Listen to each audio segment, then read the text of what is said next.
It's an honor and a great pleasure to be back on this stage a year later at an event which means so much to me and which is very important than ever today, given the current circumstances that we all know that we are living. I want to start by saying how much I appreciate the extraordinary leadership of Jonathan Greenblatt. He's a man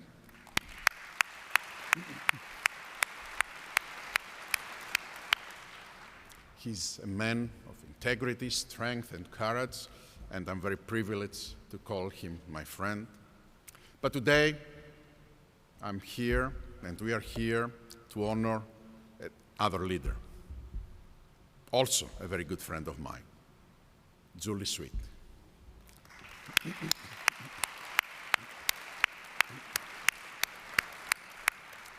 From the moment I met Julie, I knew she was someone special. Intelligent, obviously, but much more than that.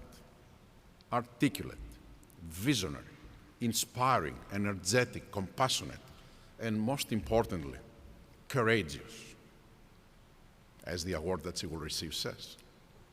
Julie is not intimidated by the forces of evil and is unafraid to speak out for truth and justice. She does not look for an easy way out or the path of least resistance. She is willing to confront what is uncomfortable and disrupt the status quo if she thinks that this status quo is wrong. She refuses to stay silent, which is another problem of today's world, in the face of hate, because she knows silence is the biggest enabler. She talks the talk, but more importantly, she walks the walk, literally. Everybody knows that she prefers to leave the safe confines of her office to be with teams all over the globe as often as she can. She's not about the theoretical. She is a hands-on leader who is all about doing real things that make a difference, things that can be measured. With Julie, it is never about her. She is all about the greater good. She gives credit and takes responsibility. Julie understands that people who lead companies have not only a unique opportunity, but an obligation to use position of prominence to speak out against hatred.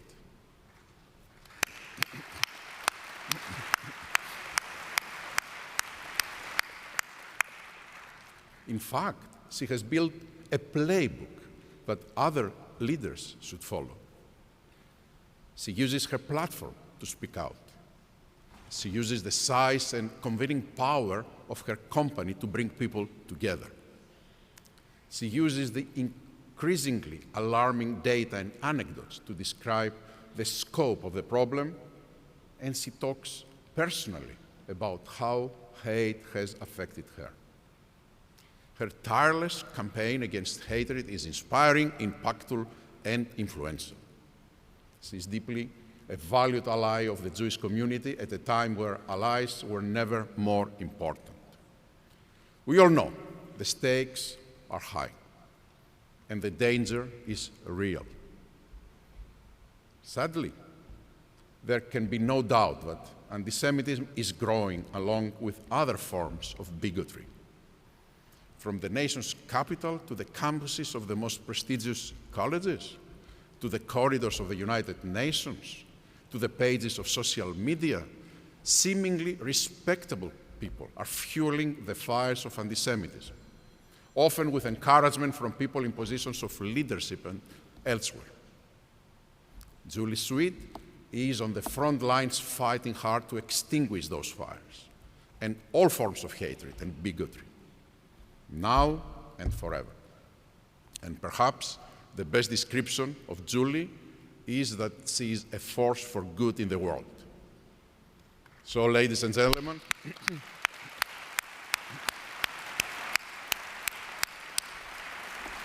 for me, it's a true privilege, personally and professionally, to have been asked to help present this award to Julie.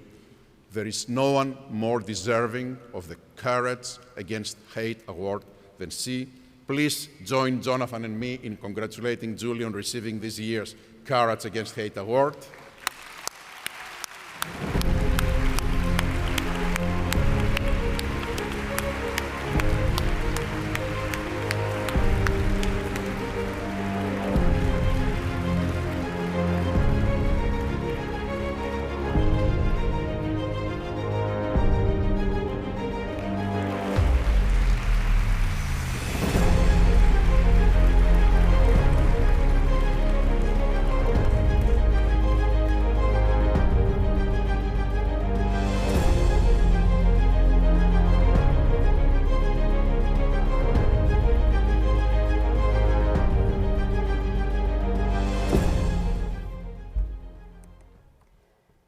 Thank you, Albert.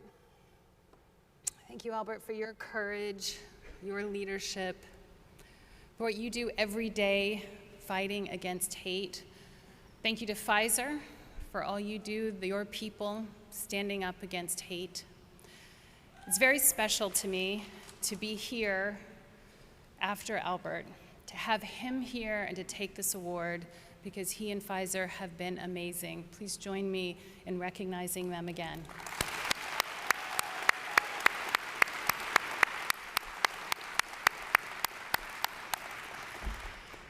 It's particularly special for Albert, for me to have Albert here because my daughters are here, Chloe and Abby. And I've spoken about Albert, and for them to be able to hear him and learn from him the way I have learned from him is very meaningful.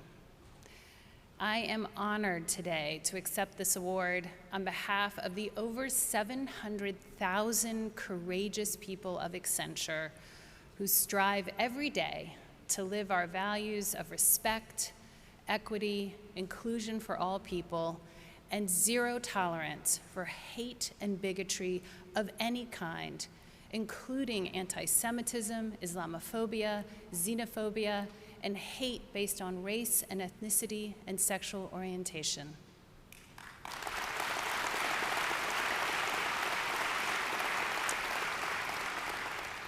I'm humbled to accept the award from the ADL because the ADL has fought and stood up for marginalized communities around the world for over 100 years, fighting anti-Semitism, extremism, hatred and bigotry and injustice. And we owe a debt of gratitude to their fight. We are proud that we signed in September the ADL Workplace Against Anti-Semitism, and we're deeply appreciative that the ADL is focusing on the workplace. Thank you, Ben, and the entire board of directors, and Jonathan, and the incredible team at the ADL for what you do every day to keep the enduring mission of the ADL going. We need you now more than ever. Thank you.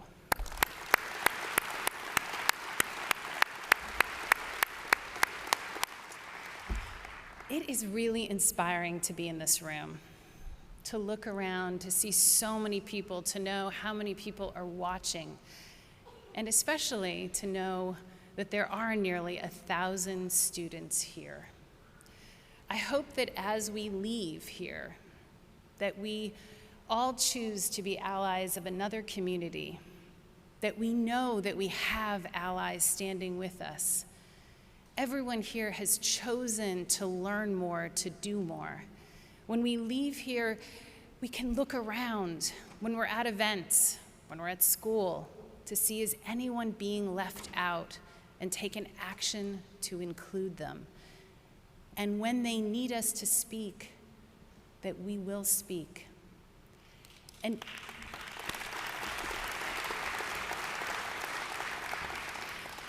if you take anything away from my speech today, I hope it is this: that in order to eradicate hate, we must both speak up and take action against hate whenever we see it, and every day we must intentionally build bridges across our communities We must build the foundation of trust and understanding and shared humanity that will be the opposite of hate.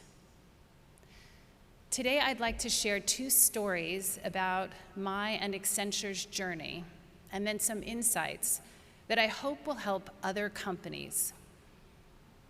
The first story is about a major turning point at Accenture. Let me take you back to July 6th, 2016. In the 2 weeks prior, 2 African-American men, Philando Castile and Alton Sterling, had been shot to death by police officers, and then Dallas officers were ambushed, killing 5 and injuring 9 others. Devastated by this violence, I sent out a first-of-its-kind at Accenture invitation to our then 50,000 people, an invitation to a webcast and to local community meetings, an invitation to talk about race, not diversity, to talk, and I quote, about race, racial injustice and violence, and how it is affecting our people at Accenture. It was the first of its kind because the accepted wisdom at that time was that issues like race or hatred or religion were not accepted in the workplace. These were social issues. They were not appropriate to talk about at work. And yet it had become very clear that we could never meet our aspiration to be a company where everyone felt they belonged if we were asking whole parts of our community to park their realities at the door. Our African American colleagues at the time said they were coming to work at a time of immense pain to their community, and the silence was deafening. The night before the webcast, I was nervous. You see, I had many people who were encouraging, who thought we were doing the right thing, including our amazing Chief Leadership and Human Resources Officer, Ellen Shook, who's made immeasurable contributions at Accenture to diversity and has been a role model in standing up for hate. But there were others who were understandably very uncomfortable at deviating from that accepted wisdom, and they did not want me to proceed. We went forward, and it was a massive change and turning point for Accenture. After the webcast and those community meetings, the feedback was overwhelming. Our diverse communities said that we had changed the culture, that they felt heard and understood. Our non-diverse communities thanked me because they had not understood, and there was universal pride that we had been willing to have these difficult conversations in the office. That webcast became a vehicle we call Building Bridges, which we have turned to over and over again. And since 2016, we have intentionally been working to build bridges, to take actions, and to speak up internally and externally against hate, against racism, against discrimination. We have a lot more to go, but we have made enormous progress, which brings me to my second story.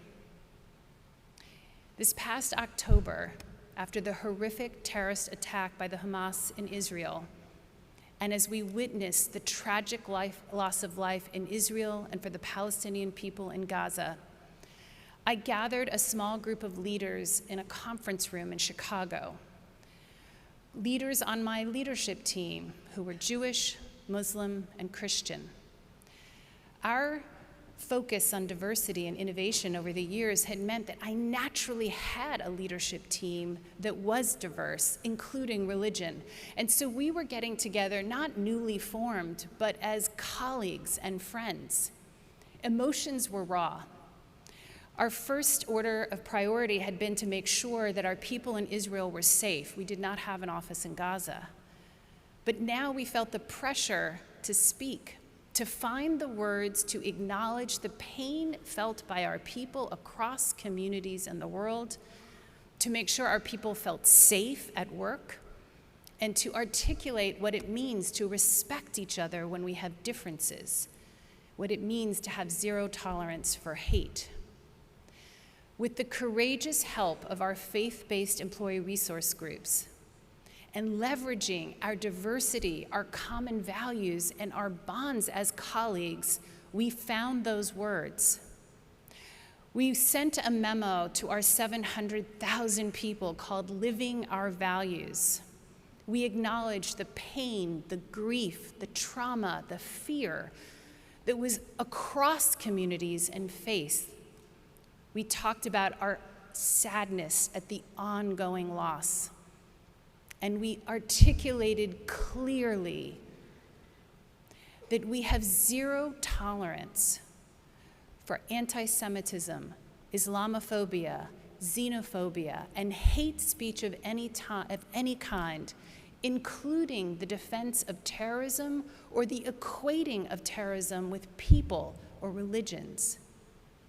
We talked about our absolute obligation to live our values at Accenture every day, our values of equity, inclusion, belonging for all, and psychological and physical safety. And every member of my global management committee individually signed the memo. This was 45 leaders from across the world. We wanted to demonstrate that we were united against hate and united by our shared humanity.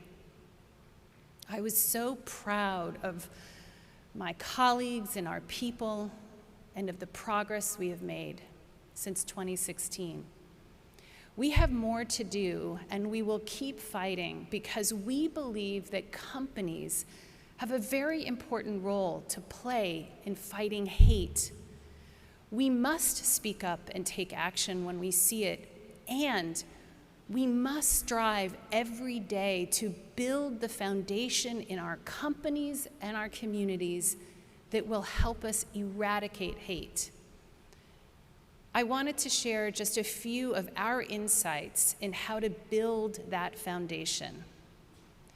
First, we believe that companies must adopt and clearly articulate publicly and regularly that their company values include zero tolerance against hate and bigotry of any kind, and that your company values include an unwavering commitment to diversity, inclusion, and equality, because it is the right thing to do and because it has been proven over and over again that it is good for business.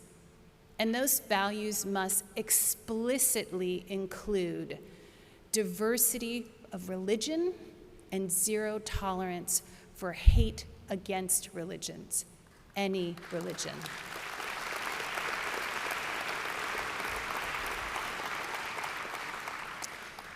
Our values as companies must also include caring about people professionally and personally.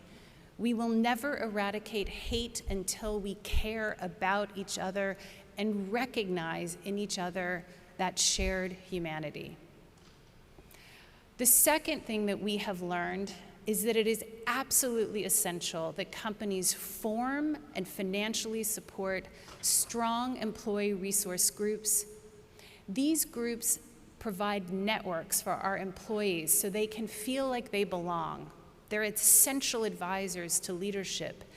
And if your company has employees who are interested, those employee resource groups must include faith-based employee groups. We formed our first faith-based employee group in 2005, and today we have groups for Baha'i, Buddhism, Jewish, Muslim, Sikh, Hindu, and Christian faiths, and an interfaith group.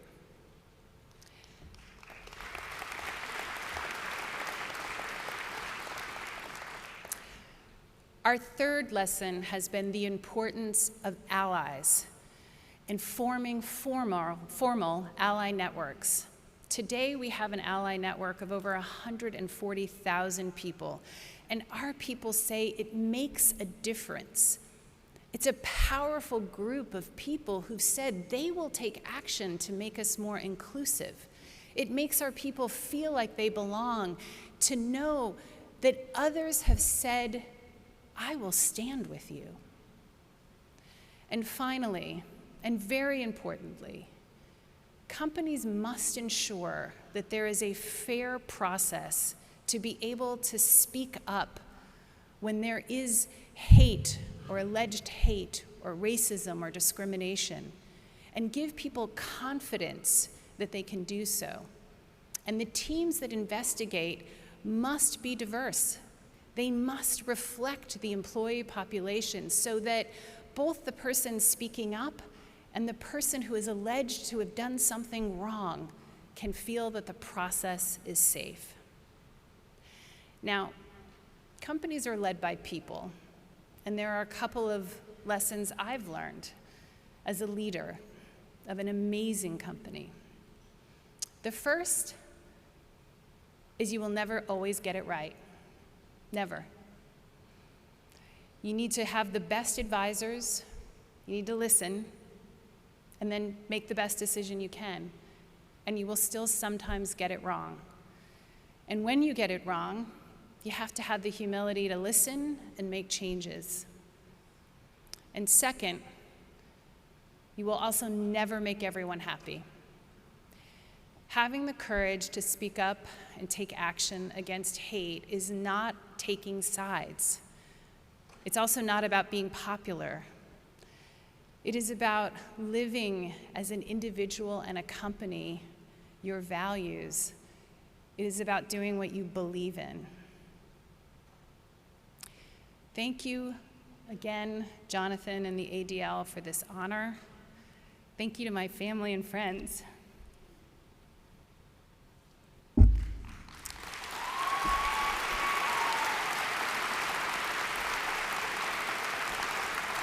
Thank you for all being here together. Thank you all for being here. Together, we will be stronger than the forces of hate. Thank you.